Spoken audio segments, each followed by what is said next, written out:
mai come questa sera questo concetto sarà messo in seria discussione, e quindi il cinema documentario che tanto amiamo, attraverso l'incontro con autori e autrici che di cinema del reale si occupano. Per cui io innanzitutto voglio chiedervi un grandissimo applauso per Adele Tulli, autrice di Liliana,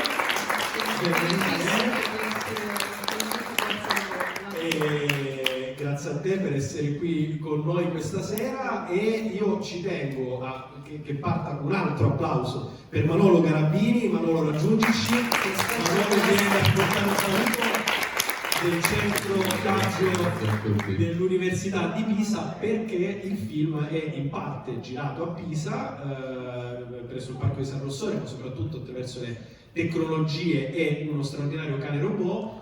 E Manolo, io sicuramente non entro in questioni tecnologiche, su quello ti cedo la parola, perché quello che state per vedere, come vi dicevo, è un viaggio che mette in seria discussione, insomma, il concetto di realtà, ma quel cane è più reale, no? Se vogliamo, di quelli che abbaiano. E raccontaci com'è stata l'esperienza con Adele, appunto, e come avete reso anche parte protagonista di questo film, Il cane robot. Sì, buonasera a tutti. Intanto grazie mille per avermi invitato.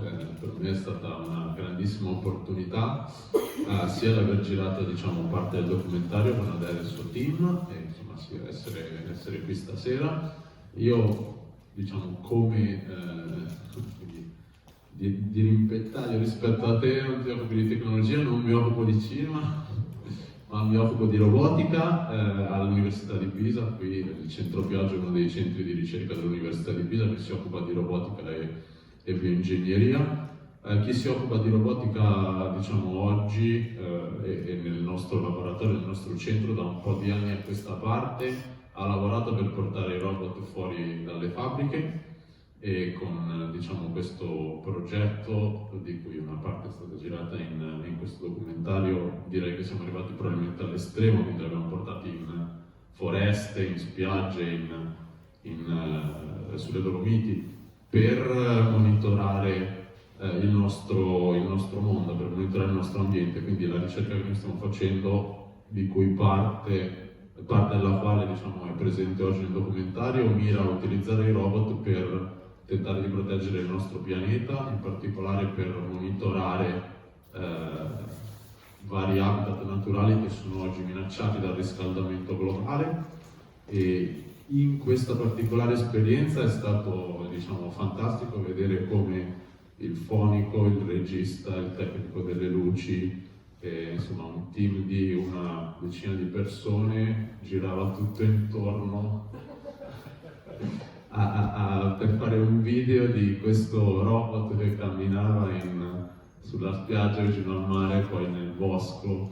Quindi ecco, non voglio poi dire troppo, perché altrimenti poi spoilerò tutto quello che vedrete. Esatto. Però grazie assolutamente per questa testimonianza che secondo me ci aiuta, Adele, ad entrare in quello che è il tuo lavoro. Sono molto felice che ci sia lui a raccontare, certo, il vero, la vera ricerca dietro a robot che si chiama Animal, Animal, è proprio il nome del... E ovviamente invece nel film non raccontiamo gli aspetti specifici e tecnici per cui è utilizzato. È più una scena così più suggestiva, in cui lo vediamo attraversare uno spazio e essere protagonista di questa relazione robot-natura.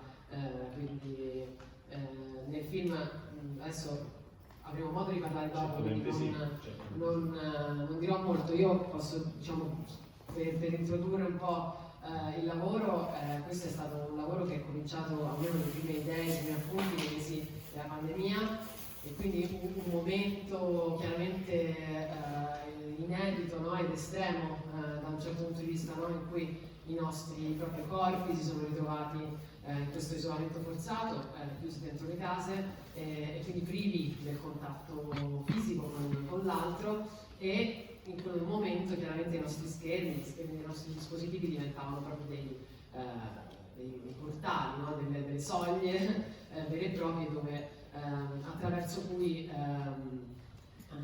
raggiungere l'esterno, la vita, le relazioni, le interazioni, e quindi questa diciamo, immersione totale in universi digitali, no?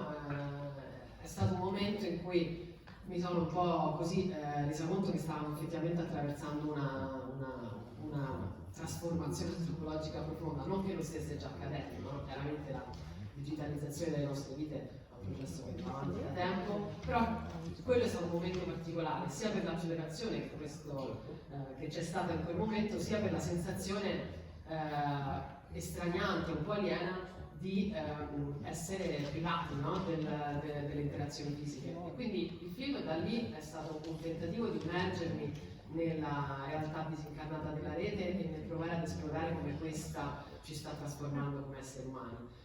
Quindi la robotica, diciamo, è veramente soltanto un momento tangenziale del film, però abbiamo contattato questo centro di eccellenza di ricerca che è stato super collaborativo anche per un altro progetto che hanno nel centro, che è un progetto di un altro robot umanoide molto interessante che avevamo pensato anche di utilizzare, quindi a un certo punto siamo andati a incontrarli e abbiamo fatto così questa visita molto affascinante nel centro di ricerca e quindi poi ci siamo innamorati di Animal nel film è utilizzato più come così, elemento suggestivo, diciamo. E quindi questo direi che... Bene, ci troviamo troppo. Grazie Manolo, Grazie davvero, mille. grazie a Adele, buona visione a tutti. L'arte contemporaneo, cioè che cos'è oggi reale, che cos'è il senso, cioè il senso della realtà in un'era ipertecnologica, che la complessità forse è stata al contrario, cioè riuscire ad arrivare ad una somma di tutto questo. Quindi mi racconti la fase appunto di... Bravo, ecco. Quante volte ti sei sentita persa? Esatto.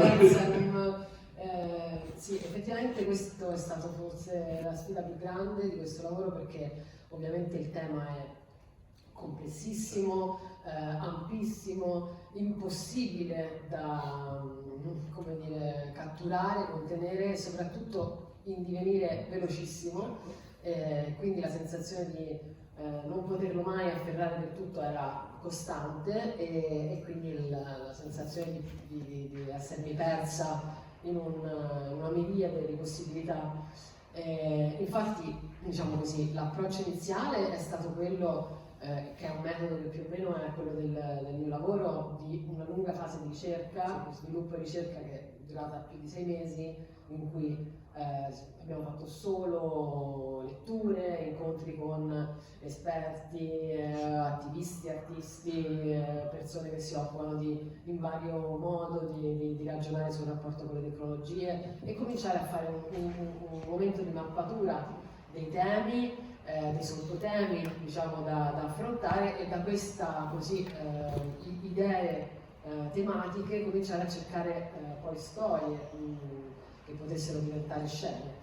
E quindi anche lì grandi immersioni su dei filoni, no? Quindi il mondo della realtà virtuale è stato un grande momento di ricerca in cui abbiamo cominciato a esplorare le varie piattaforme esistenti, abbiamo scoperto questa in particolare che si chiama VRChat, che è una che è esplosa durante la pandemia, che è una grande comunità molto frequentata e anche solo entrarci, conoscere la comunità, trovare le persone, arrivare a incontrare poi loro ha preso un tempo, per non parlare del capire poi come girare all'interno. Così come tutte le altre storie, no? La Cam Girl, abbiamo cominciato a fare delle ricerche su OnlyFans, abbiamo incontrato tante persone, poi ovviamente si creano dei link, dei rapporti, e comunque in assoluto sulla scrittura non c'è mai un momento in cui ho un dossier o una sceneggiatura, chiaramente ho un progetto totalmente definito su carta. ma da un certo punto in poi comincio a girare e anche a montare, e quindi da un certo punto in poi i 3 momenti, diciamo, di sviluppo, ricerca, produzione, riprese e montaggio si cominciano a intrecciare. Però c'è da dire una questione rispetto a questo, ovvero tu raccontavi all'inizio, l'idea nasce in pandemia, se ci pensi dalla pandemia ad oggi solo Il mondo è ChatGPT. già cambiato 600.000 volte. Infatti, cioè nella fase di creazione, nella fase di pre-produzione e di produzione, quante volte Per questo ti dico, era tutto delirante. Poi a un certo punto ho capito che dovevo abbandonare qualsiasi pretesa di, come dire, di struttura narrativa o di veramente, a un certo punto ho capito che era meglio che mi abbandonavo in un flusso molto libero. E il film infatti poi ha questa struttura in cui nella prima parte un pochino è più strutturato, nel senso che si presentano delle idee in modo un po' più narrativo, diciamo, e poi da un certo punto in poi veramente è più esperienziale, e questa cosa qui ho capito che era l'unico modo, questo approccio molto liquido e così viscerale, non so, esperienziale, sensoriale, era l'unico modo per a provare ad approcciarli ad alcuni temi, toccarli, suggerire delle riflessioni, delle suggestioni, ma mai chiuderle, perché era proprio il tema non mi consentiva di afferrare completamente l'oggetto, l'indagine. E poi c'è l'altro aspetto, ovvero come racconto tutto questo, e la cosa che come ti ho detto, insomma, ho amato veramente moltissimo, è il fatto che tu scelga un linguaggio e un utilizzo della macchina o delle macchine da presa, degli obiettivi, insomma, in funzione di quello che è l'oggetto che vai a raccontare. Cioè, si ha come la sensazione che tu voglia calare chi guarda all'interno di una dimensione e restituirgli quella dimensione attraverso un mezzo, o perlomeno un tentativo di mezzo, che possa parlare quella lingua. Quindi ti chiedo, la scelta dei fisheye, la scelta di raccontare forse metaforicamente questo concetto di grande bolla all'interno della quale i personaggi che racconti e un po' tutti noi viviamo, lo fai attraverso appunto inquadrature rotondeggianti, il fisheye, la scelta appunto dell'anello per raccontare la cameriera, esatto. Mi racconti questo perché si ha questa sensazione ed effettivamente come... Allora, la suggestione iniziale era quella di avere la sensazione di essere chiaramente costantemente, perennemente convivere con sguardi macchinici che ci circondano in ogni momento, in qualsiasi istante della vita, anche in qualsiasi luogo della Terra, perché dal satellite alla fototrappola nelle foreste ai telefonini che abbiamo anche sul comodino, alle webcam veloci, quindi, o i sensori dei nostri elettrodomestici, o quindi diciamo avere la sensazione di questi sguardi e sensori macchinici che ormai ci guardano, ci interpretano, ci osservano, ci raccontano, e quindi la suggestione era provare a entrare in questo sguardo, provare a raccontarlo, a interpretarlo, no? O comunque a interpretare la realtà attraverso lo sguardo delle macchine. E quindi ho cominciato a esplorare tutti questi sguardi, ed è stato un altro viaggio da brivido, perché anche lì la sensazione di perdersi era perché diciamo è chiaro che faccio un uso strumentale, no? Dello sguardo della macchina, quindi ovviamente c'era il tentativo però poi di renderlo organico all'estetica del film, al linguaggio, quindi anche lì c'è stata tanta sperimentazione, molto fuori dalla mia comfort zone, però anche molto divertente, ed è stato molto funzionale anche alla sensazione del dentro e fuori, no? Perché chiaramente alternare questi sguardi, diciamo come se fossero gli sguardi delle macchine che ci circondano, a uno sguardo più convenzionale, quello cinematografico, dava la possibilità di entrare in un continuo backstage, no? del rapporto diretto con la macchina, quindi noi possiamo vedere il rapporto intimo che si crea tra essere umano e macchina nel momento in cui performa, si relaziona, eccetera, però possiamo vedere anche lo sguardo esterno che racconta quella relazione. E quindi E mentre parlavi di questo mi viene in mente un'ulteriore cosa, ovvero la scelta ad esempio che fai quando racconti il punto di vista di chi getta i cavi in mare, no? I cavi attraverso i quali poi la rete passa. Tutte quelle sequenze in realtà sembrano un videogame, quindi la commistione ormai linguistica che c'è tra il gaming e l'inquadratura da gaming e il cinema, questa cosa è particolarmente interessante. sì, effettivamente viviamo in un'epoca di ipersaturazione mediale, in cui costantemente siamo anche inquadrature, perché siamo costantemente inquadrature, perché ci facciamo le foto, perché filmiamo il telefono, perché siamo abituati a camminando a guardare sul telefono altre immagini di noi stessi o di altri, quindi c'è questa sensazione totalmente di appunto ipersaturazione, quindi il gioco era un po' questo, no? Nel senso restituire questa complessità mediale in cui siamo immersi, diciamo. Sì, poi diciamo l'estremo di questo è forse un po' il collage al centro del film, in cui abbiamo fatto questa elaborazione così con questo artista di videoarte amico molto bravo, si chiama Gianluca Abate, in cui abbiamo poi diciamo tentato di ricostruire la sensazione di caos digitale, di doom scrolling, anche un po' sì, adesso c'è questa nuova parola che entra nel vocabolario che leggevo l'altro giorno che si chiama brain rot, che è un termine che entra non so quale vocabolario di questi importanti inglesi, che è interessante perché è questa la sensazione diciamo di cervello che marcisce, che è l'effetto di questa iper stimolazione da social, no? e da assorbimento quasi naturale, no? Perché bulimico di immagini totalmente anche diciamo, questa schizofrenia mediale in cui passiamo assorbiamo immagini di guerra, di genocidio, di tragedie che stanno succedendo e un momento dopo è il gattino che balla e poi no? Quindi è molto difficile interpretare, no? È interessante come tutto questo che diventa magari gente che per 16 ore gioca senza accorgersene al videogame e quindi a qualcosa di iper veloce, poi in rehab passi agli scacchi o alla dama che sono quanto di più, non solo analogico ma anche lento. Questo è effettivamente quel passaggio lì è... Sì, poi qualcuno mi faceva notare ed è interessante in alcuni diciamo, incontri così che quella scena lì in particolare dava la sensazione di essere passati da una gabbia ad un'altra, no? Perché anche l'istituzione, diciamo il tipo di apparato e istituzione terapeutica con quei corridoi vuoti, con quella no? Ha un'altra componente, diciamo, quindi è interessante ed è interessante per me mettere a confronto quella situazione lì dove chiaramente c'è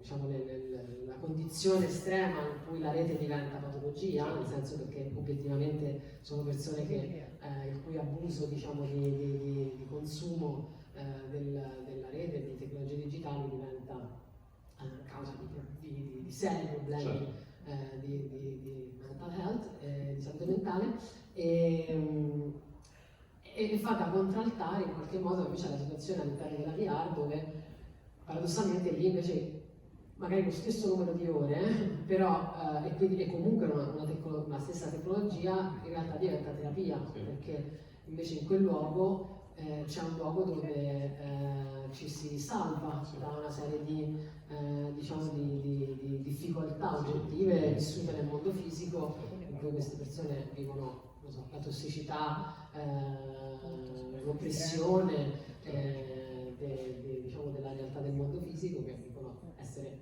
meno gentile, poco gentile, invece lì dentro trovano uno spazio safe, inclusivo, aperto dove riescono a trovare una chiave per relazionarsi, una chiave per esprimersi, per vivere la propria intimità in un modo molto terapeutico. Sì. Quindi è proprio un'altra faccia, diciamo, un altro lato, diciamo, Certo, sicuramente, della medaglia. della medaglia. Allora, ci sono domande e curiosità da parte vostra? Portiamo immediatamente il microfono. Volevo fare una domanda sulla... Oh. Vai, fino al microfono.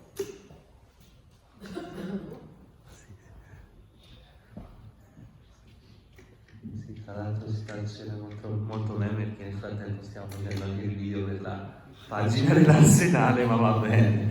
Ok. No, volevo per pura curiosità, al di là appunto della sezione video artistica, computer art, Amita Finotero di cui avete hai già abbastanza parlato, e sull'alieno in realtà come è nata appunto tutta quelle sezioni, come sono nate quelle sezioni in cui pare questo alieno a Venezia, le immagini di Google Art tra l'altro come sono state acquisite. Allora, l'alieno è l'unica scena messa in scena del film, nel senso che l'alieno a Venezia ce l'abbiamo portato, un'attrice, e nasce tutto un po' dall'alieno in realtà, perché questa era una suggestione che avevo da tempo perché abitavo a Londra tanti anni fa, nell'epoca del terrorismo e delle profilazioni, anche targetizzazioni, no, di alcuni parti di popolazione, e quindi c'era una volta camminando vedo questa scena, poi c'era questo ragazzo di origine pakistana che trafficava con una valigia in una stradina proprio sotto una telecamera di sorveglianza, ed era la classica immagine, pensavo, quello sguardo sorvegliante, cioè chiaramente interpreta questa scena come una scena, no? Di pericolo, di soggetto sospetto, no? Chiaramente rispetto alle profilazioni dell'epoca. Poi era buffo perché appunto lui tira fuori da sta valigia la maschera di Yoda, Star Wars, va a Trafalgar Square, comincia a levitare su questo piedistallo e diventa l'oggetto invece instagrammabile per eccellenza, con tutti i turisti che si fanno le foto, e quindi anche lì altri sguardi di altre macchine che però invece interpretano l'oggetto in maniera completamente diversa, e insomma mi faceva ridere questo paradosso, mi interessava anche ragionare da un lato sulla città super sorvegliata e dall'altro, diciamo, sorvegliata da un punto di vista di telecamere di sorveglianza, però anche dal punto di vista, diciamo, della turistificazione, no? Dei luoghi e del fatto che adesso c'è questa cosa per cui spesso se siamo in un luogo, se stiamo vivendo un'esperienza, se non la fotografiamo ci sembra, o condividiamo, ci sembra di non averla vissuta, no? Quindi in qualche modo in quella situazione lì si univano tante suggestioni, e poi portare l'alieno a Venezia, che è la città delle maschere, che è una città dove magari è, appunto, la percepiamo come la città analogica per eccellenza, dove la modernità non sembra entrare, però invece allo stesso tempo è proprio la città della disneyficazione proprio dell'esperienza turistica, e quindi è nata così. E la scena di Google Art è presa dall'application di Google Art, che tramite desktop ti consente di viaggiare all'interno di quasi tutte le città del mondo adesso, che sono interamente digitalizzate, nel senso c'è il render 3D super dettagliato di ogni strada e via delle città, e la cosa affascinante è che appunto si può anche andare sotto, e il mondo del sottosopra diventa si scoperchia uno sguardo sulla realtà inedito, no? Quindi era divertente fare questa associazione. Chiedere, come mai la scelta nella scena finale sia in generale del film Non ho sentito? la scelta sia nella scena finale sia in generale del film della meditazione? Come si, perché ho una teoria, però volevo chiedere. Mi interessa la teoria, mi interesserebbe sapere. Dato che viviamo in un mondo fatto di iperstimolazione, per me la meditazione rappresenta un po' il contrario, no? Concentrarsi sul respirare, cioè quindi proprio stimoli, letteralmente lo stimolo base, e volevo sapere se il viaggio che mi sono fatto è giusto oppure no. Allora, assolutamente sì, ci sono tanti livelli secondo me sul tutto il mondo della spiritualità nel digitale, che per me è molto interessante perché è come se c'è una ricerca in generale, in assoluto, di tranquillità, di calma, di pace, di spazi di conforto che sono come la risposta a uno stato di stress, di sovrastimolazione, di agitazione, cioè che è lo stato, diciamo, in cui ormai in questo in questa società, in questo mondo globalizzato e ipertecnologico ci sembra di vivere. E la cosa interessante è che anche questi spazi di rifugio spesso sono ricercati all'interno della rete e quindi da un certo punto di vista sembrano come un circuito chiuso, no? E poi è interessante per me che questo finale viene percepito in modi molto diversi. Ci sono delle persone che lo vivono con un senso di oppressione, come dire, comunque avviene tutto, cioè anche se cerchiamo lo spazio di rifugio, cerchiamo la danza che è un elemento che riporta al corpo, che riporta alla vita, però siamo chiusi comunque lì nei quadratini, lo facciamo comunque a distanza e quindi c'è un senso di oppressione. Ci sono tante persone che invece lo vivono come un momento molto liberatorio e molto riconciliante, come una cosa di speranza verso un ritorno al corpo, alla vita, alle relazioni. Quindi mi piaceva questa ambiguità perché il film in qualche modo cerca di stare sempre, cioè di non avere mai delle posizioni binarie tra tecnofobia o tecno-ottimismo, ma di suscitare inquietudini, però allo stesso tempo anche diciamo, come dire, osservare anche dei potenziali utopici e liberanti che esistono in relazione alla rete. Quindi c'era questa doppia. Per questo ho chiesto qual era la tua interpretazione, perché spesso nei dialoghi con il pubblico ho così sensazioni opposte su questo finale. E poi era divertente iniziare e finire con questo ciclo di meditazione come se alla fine fosse stato tutto un grande viaggio, un grande trip, un grande Grazie mille. un viaggio mistico. C'è ancora qualche domanda, qualche curiosità? Ecco.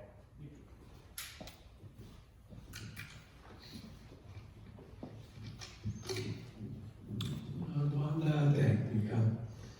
Le immagini della realtà virtuale, come le fate? Cioè, le create tu, le riprese da questa community? Sì, quella è una piattaforma che si chiama VRChat, è una piattaforma esistente. La cosa interessante di questa piattaforma è che tutti i mondi, cioè la piattaforma è una società privata che mette a disposizione, diciamo, il luogo virtuale, però tutti i mondi, quasi tutti, praticamente la maggior parte dei mondi che ci sono all'interno di questa piattaforma, così come gli avatar che esistono lì, sono praticamente tutti generati dagli utenti stessi. È una piattaforma dove non esiste lo scopo di lucro, non ci sono finalità, diciamo, di commerciali, è la cosa più simile a una piattaforma, diciamo, libera. Qualcuno nel film dice siamo fuori dal capitalismo. Non è del tutto così, perché chiaramente serve un visore, servono dei software per entrare, però effettivamente la cosa più vicina forse a un internet non centralizzato e non controllato, e quindi c'è una grandissima libertà, e le persone che abitano questo spazio non è un caso che riescano a vivere questi spazi con questa dimensione così di inclusività, di accoglienza, di spazio, che sentono proprio uno spazio loro.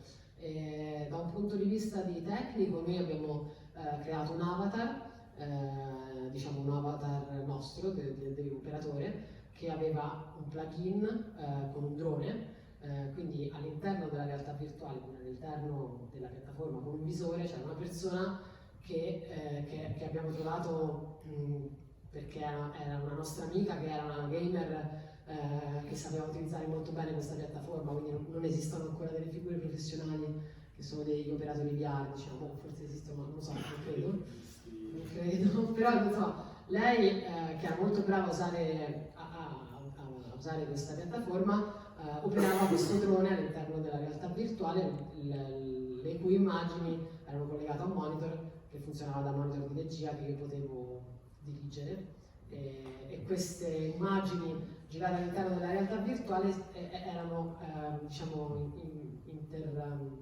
intercattate, diciamo, insieme ai point of view delle protagoniste, che anche si registravano il loro point of view, diciamo, quello che vedevano loro attraverso il visore veniva registrato. Quindi io da una scena avevo le immagini loro, le soggettive, diciamo, delle protagoniste, e le immagini nostre, e poi le montavo insieme. Così è stato fatto. Quindi i dialoghi erano creati dall'interazione che voi facevate? Tutte le interazioni erano perché quelle piattaforme sono come dei mondi dove le persone si incontrano, parlano, quindi quelle sono tutte scene documentarie, cioè quando loro si incontrano con le amiche in quella casa sul divano, loro stanno passando una giornata come spesso passano, che si incontrano e chiacchierano, la festa, è pieno di rave, VR, ci sono feste, ci sono eventi, ci sono eventi di ogni tipo, ci sono corsi di yoga, abbiamo fatto anche delle riprese di un corso di yoga in VR dove tutti gli avatar facevano yoga,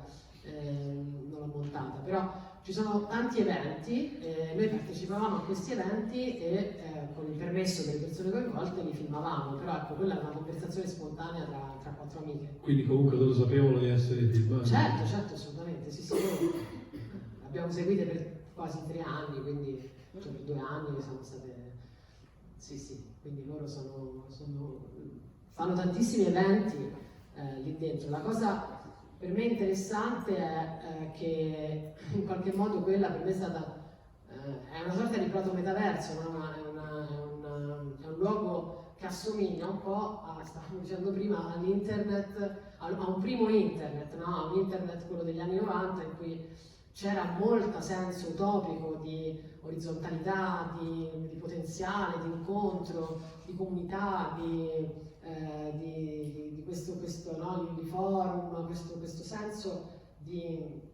anche molto utopico di incontro tra esseri umani, perché non era ancora capitalizzato, non era ancora centralizzato, non era ancora in mano a pochissime persone, a pochissime società enormi che lo controllano con scopi commerciali e non solo oggi, no? E quindi c'ha questo aspetto molto più libero, molto più anche sano, meno chiaramente le piattaforme che utilizziamo, che sono diciamo costruite con delle intenzioni molto specifiche, che sono intenzioni diciamo di profilazione, no?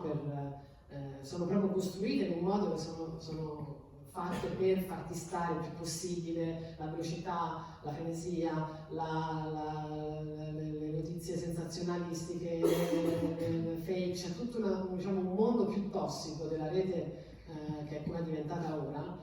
Lì è meno, il tempo si dilata, tutto diventa, è un po' l'opposto, no? C'è tantissimo spazio e tempo per parlare, per condividersi emozioni e pensieri, quindi è proprio un altro luogo della rete molto più diciamo gestito dalla comunità. Quindi quando Facebook ha lanciato Meta, c'è stato questo tentativo diciamo di costruire l'idea del metaverso e di lanciare le piattaforme virtuali, loro erano in quella comunità lì era molto preoccupata che il loro spazio sarebbe stato colonizzato da un approccio diciamo cooptante e capitalizzante di uno spazio invece molto libero, molto inclusivo. C'è ancora una domanda? Ecco.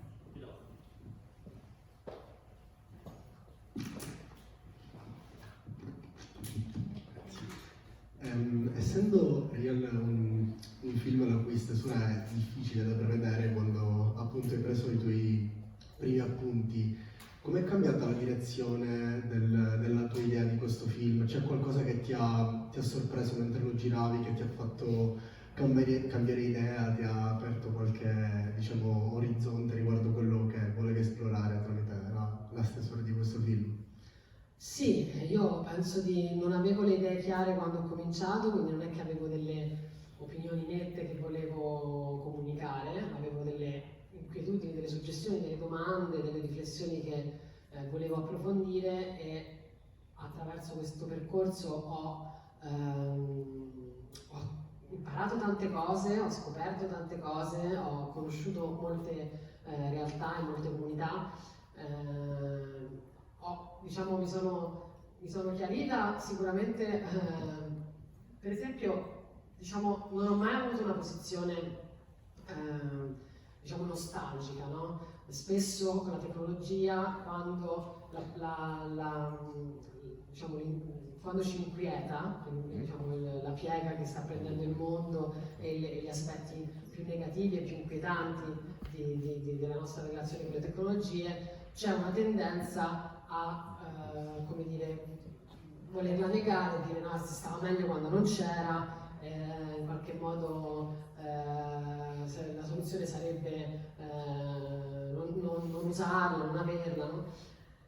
Questo approccio nostalgico proprio non mi appartiene, perché in qualche modo, secondo me, la cosa che veramente ho messo a fuoco in questo lavoro è che, così come prima c'era la televisione, che era il grande male, che ci alienava, che ci estraniava, controllava le masse, perché in realtà adesso c'è la rete, ma il problema non sono gli strumenti dell'alienazione, il problema è che società viviamo, perché viviamo in una società che ci costringe che distrugge il senso di comunità, che ci rende così, che punta all'individualismo, alla competizione, alla produzione ossessiva, per cui poi uno è chiaramente stressato, ha bisogno di distrarsi, e l'alienazione la trova oggi nella televisione, domani nell'internet. Da un certo punto di vista, per me il tema è che come dire,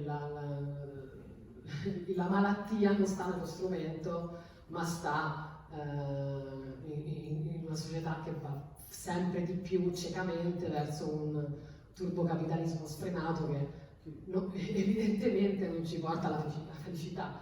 E quindi ecco, mi ha fatto capire questo, anche incontrare queste persone in VR, dove paradossalmente il luogo più, diciamo, il luogo senza corpo per eccellenza, il luogo dove da un certo punto di vista è anche un po' inquietante, no? Pensare che si possano, diciamo, che si debba ricercare uno spazio libero, utopico, di salvezza, salvifico e felice, in un luogo dove non si incontrano i corpi. Però allo stesso tempo, se è l'unico spazio libero che ci rimane, capisco che possa avere un'attrattiva, no? Quindi ecco, penso che mi abbia fatto riflettere più che sulle tecnologie in sé, sull'umanità. Ecco. Grazie. Sull'umanità e sul concetto soprattutto di libertà. In chiusura un passaggio proprio su questo lo volevo fare, perché è interessante come scatti dei cortocircuiti, no, all'interno di questo film, che naturalmente tu racconti. Penso a Ryder, che dice: faccio un lavoro che mi permette grande libertà, lo faccio quando voglio, e torniamo al concetto di bolla, no? La sensazione, l'autoraccontarsi di essere liberi, ma in realtà quello che sta facendo ovviamente è una gabbia in movimento. E questo è... non è che se lo autoracconta, No, che glielo racconta. che glielo racconta, La certo. gig economy si basa proprio su Certo. questo paradosso: vendono come libertà la schiavitù senza diritti, e quindi poi la narrazione è quella. Certo. E il paradosso è che per guadagnare devi passarci tutte le ore possibili, e per avere poi la sensazione di una socialità la risorsa più grande effettivamente è la comunità digitale, che ti permette di avere un contatto umano mentre stai facendo... Con rischi incidenti altissimi tra più che quello, anche col fatto che poi anche quello diventa sì una compagnia, indubbiamente un conforto, perché è indubbio che c'è un elemento di conforto, però allo stesso tempo è una fonte di reddito, per cui poi torna a casa e passa altro tempo a montare video, a rispondere agli inbox, quindi è un circolo vizioso infinito. E poi questa compagnia chiaramente anche lì è interessante perché sono dei follower o una community, e la differenza tra follower, community, inanimati e amici, non voglio fare moralismo su questo, però è interessante perché non sono esattamente la stessa cosa, però c'è un elemento di bisogno umano, di compagnia e conforto che viene appagato, a che prezzo? Grazie a Delle Tulli, grazie davvero.